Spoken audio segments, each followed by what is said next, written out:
a poem beautiful or a speech powerful? Have you ever said, I'm so hungry I could eat a horse? It's not just words, it's the magic of figures of speech. In this video, we'll explore 8 important figures of speech with easy examples. So stay with me till then because this will make you English strong and creative. Let's have a look to the definition of figures of speech first. Figures of speech are expressive tools used in language to make words more interesting, creative, and impactful. They add beauty and emotion to writing and speaking. Simply put, they make language come alive.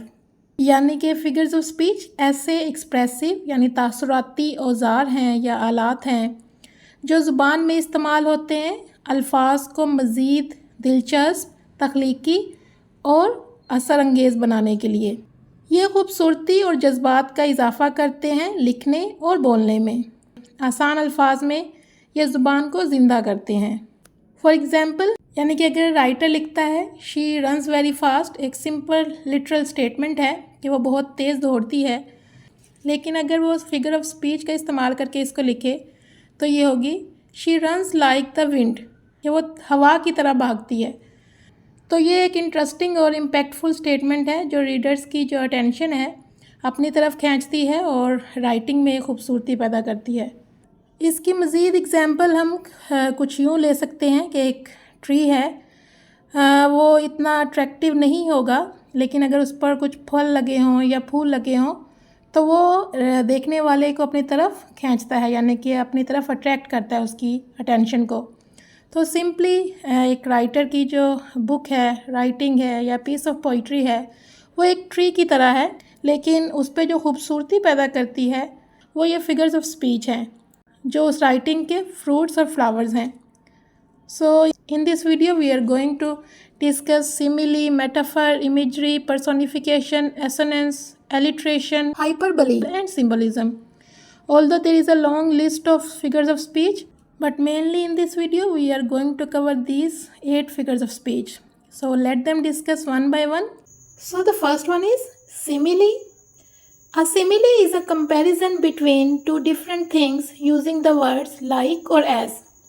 यानी कि simile का मतलब है कि दो मुख्तलिफ चीज़ों का आपस में मुआवजा करना, like और as के अल्फाज इस्तेमाल करते हुए। For example, her smile was as bright as the sun, कि उसकी मुस्कुराहट ऐसे रोशन है जैसे कि सूरज। तो यहाँ पे एज का वर्ड यूज़ हुआ है स्माइल को जो सन की ब्राइटनेस है उससे कंपेयर करने के लिए। Second one is he fought like a lion in the war, कि वो जंग में शेर की तरह लड़ा। तो यहाँ पे एक इंसान को कंपेयर किया जा रहा है शेर से by using the word like. So both these sentences are the example of simile. Up next, let's discuss metaphor. A metaphor also compares two different things, but it does not use like or as. It says one thing is another thing.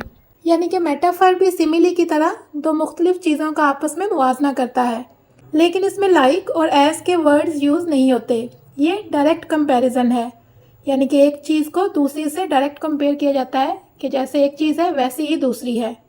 For example, time is money. So in this sentence like और as के words नहीं है। अगर ये simile होती so the sentence can be time is like a money या time is as precious as money.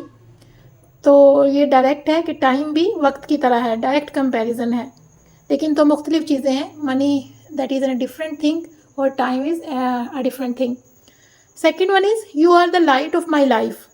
तो ये भी एक मेटाफर है, इसमें भी लाइक और एज के वर्ड यूज़ नहीं हुए, यानी ये भी डायरेक्ट कंपैरिजन है।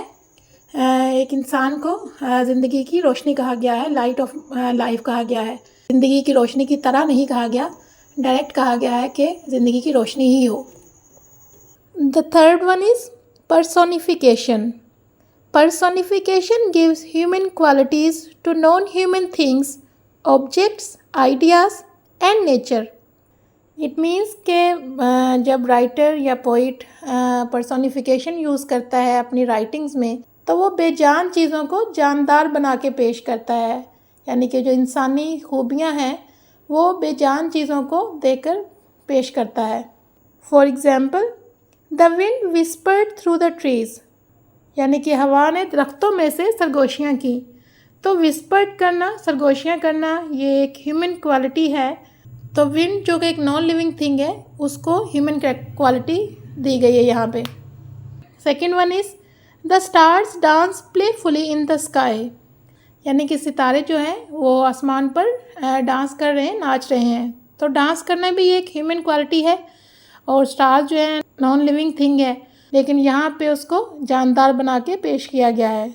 So that is called personification, जिसमें नॉन लिविंग थिंग्स को लिविंग थिंग बना के पेश किया जाता है, यानी कि ह्यूमन क्वालिटीज़ नॉन ह्यूमन चीज़ों को दी जाती है। The fourth type is assonance, the repetition of the vowel sounds in nearby words, it adds music and rhythm to a line, यानी कि करीबी अल्फाज में वाउल साउंड की रेपिटेशन को एसोनेंस कहते हैं, और ये एक लाइन में रिदम और म्यूज़िक यानी कि मौसीकी पैदा करते हैं। और if you don't know what are vowel sounds, तो स्टूडेंट्स जैसे कि 26 लेटर्स होते हैं अल्फ़ाबेट्स के, तो उसमें से जो 5 लेटर्स हैं यानी कि ए ई आई ओ यू, ये इनके जो साउंड्स हैं वो वाउल साउंड कहलाते हैं, और बाकी जो 21 लेटर्स हैं ये कॉन्सोनेंट्स कहलाते हैं। So let's have a look to the examples of assonance. The first one is the rain in Spain falls mainly on the plain. तो इसमें 3 words हैं जो assonance की examples हैं, rain, Spain और plain। इसमें जो vowel sounds है वो A का है, rain, Spain और plain में। Second example is go and mow the lawn. So इसमें go and mow ये एसोनेंस की एग्जाम्पल्स हैं, ये वाउल साउंड्स की रेपिटेशन है। Up next we have alliteration and the definition is the repetition of the same consonant sound at the beginning of the nearby words. It means करीबी अल्फाज के शुरू में जो कॉन्सोनेंट साउंड्स की repetition है उसे एलिट्रेशन कहते हैं। For example, she sells sea shells by the sea shore. As you can see इसमें कॉन्सोनेंट साउंड एस की रेपिटेशन है, शी सेल्स सी शेल्स और फिर सी शोर में। Second example is big brown bears bite big blue berries. So इसमें repetition है B की, big brown bears bite big blue berries. The sixth one is hyperbole and it means an exaggeration used for emphasis or effect not be taken literally, यानी कि किसी भी चीज़ पर ज़ोर देने के लिए उसको बढ़ा चढ़ा के पेश करना जो कि आम अल्फाज में पॉसिबल नहीं है। For example, I have told you 1,000,000 times, कि मैंने तुम्हें लाख दफ़ा कहा है। तो किसी बात को लाख दफ़ा कहना it's not possible literally, so that is an example of hyperbole. Second one is, as we have discussed earlier in the beginning of the video as well, I am so hungry I could eat a horse, कि मैं इतना भूखा हूँ या इतनी भूखी हूँ कि मैं एक घोड़ा भी खा सकता हूँ। So it's not possible in reality कि आप कोई घोड़ा खा सकें आपको जितनी भी भूख लगी हो। So it's an example of hyperbole, यानी कि अपनी बात पे ज़ोर देने के लिए उसको एग्जैजरेट करके पेश करना, which is not possible in reality. The seventh one is symbolism.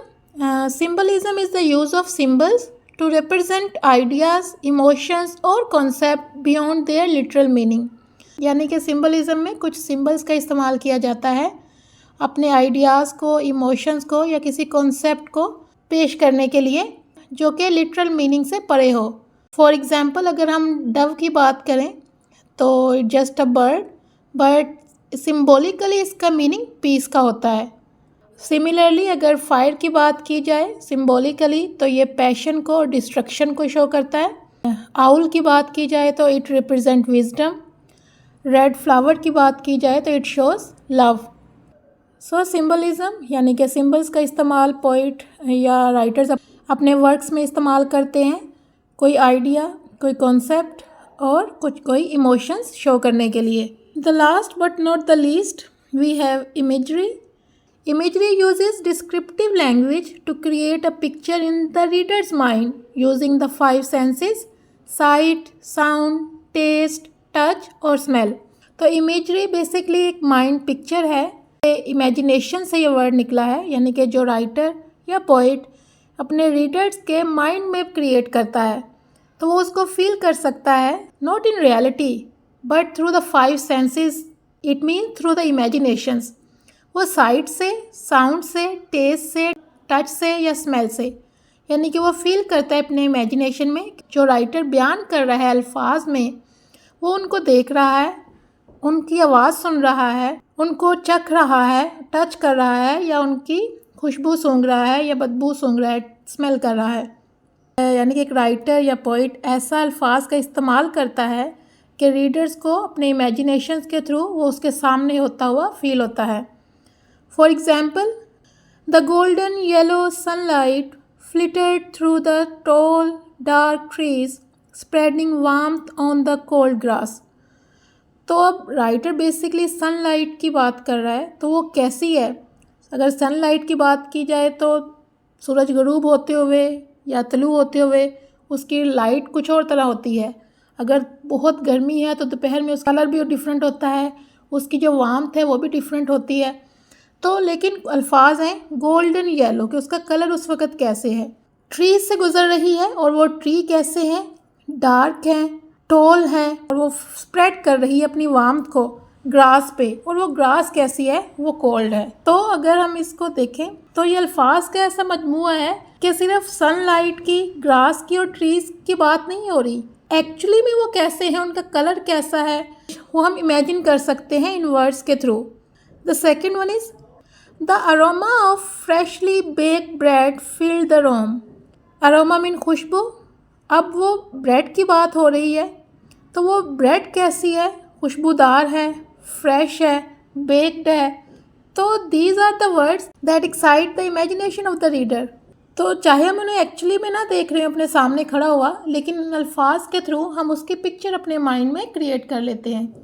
So that's called imagery. Okay students, that's all for today's lecture. I'll see you in the next one. Till then, Allah Hafiz and take care of yourself.